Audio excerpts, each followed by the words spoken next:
Gold and silver is God's money. It's money made by God. And then in 1971, the U.S. government, under President Nixon, took God's money and turned it into man-made money. Never in the history of the world has this ever happened. In 1971, the U.S. and Nixon convinced the entire world to replace gold and silver with paper money. This stuff. Cash is trash. So the reason we have so much volatility in the world today is historically, since the time of the Romans and the Greeks and the French and the English and the Germans, every time they have taken God's money, like silver here, and replaced it with man-made money, there's been economic volatility.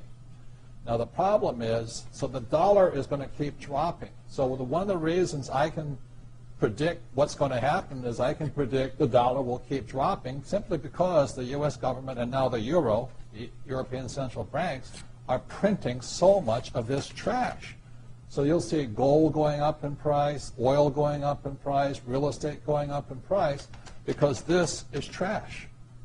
So that's what happened in 1971. It's happened throughout history. And the reason this current election doesn't make any difference is the only person that can put this back in place is a strong, charismatic leader. People like Julius Caesar, Napoleon. That's why they were such great leaders, was they actually replaced this with this. So there will be more this printed than ever before, which means the dollar keeps coming down and other things keep going up. And that's really what's going to happen. It's predictable. And eventually this will go to its true worth, zero.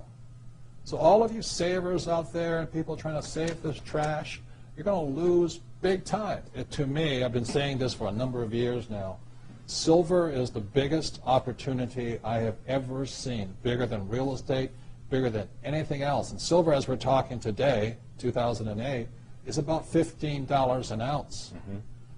There's less than 10 years supply worth of silver on planet Earth. The difference between gold and silver is gold is hoarded, silver is consumed. Silver is an industrial precious metal. It is used in cell phones, telephones, computers, electric lights, everywhere. The more information age we become, the more we use silver. And what Michael is saying is that stockpile is at all-time lows, and they're not discovering much more. Poland has about 25% of the world's silver, so you know, you can buy real estate silver in Poland. You know, but anyway, so when people say, Mexico too. Yeah, where am I investing? I say I'm investing in the world. I say, what do you mean by that? It says I'm investing in a metal that is consumed throughout the world. So I haven't, and I buy a little gold, but I've been buying silver. Kim and I have been buying silver since it was about $4 an ounce.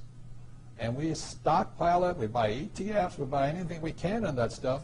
And then, you know, it was, what, $7? Then all of a sudden now it's 15, and we're just watching it. It is not crystal ball. You know, it is not about, you know, the stuff on television. It is pure supply, demand, economics, fundamentals. As I said, there's 2 billion people wanting the Western lifestyle. 2 billion people wanting cell phones, computers, electricity, bikes, all of this stuff. So I look at it as $15 an ounce. Oh, I think I'll wait. Well, I remember when it was $3 and $3.50, then $3.70, then $4, and then I said, yep, the bottom had been hit. The thing is trending up, and it just keeps going.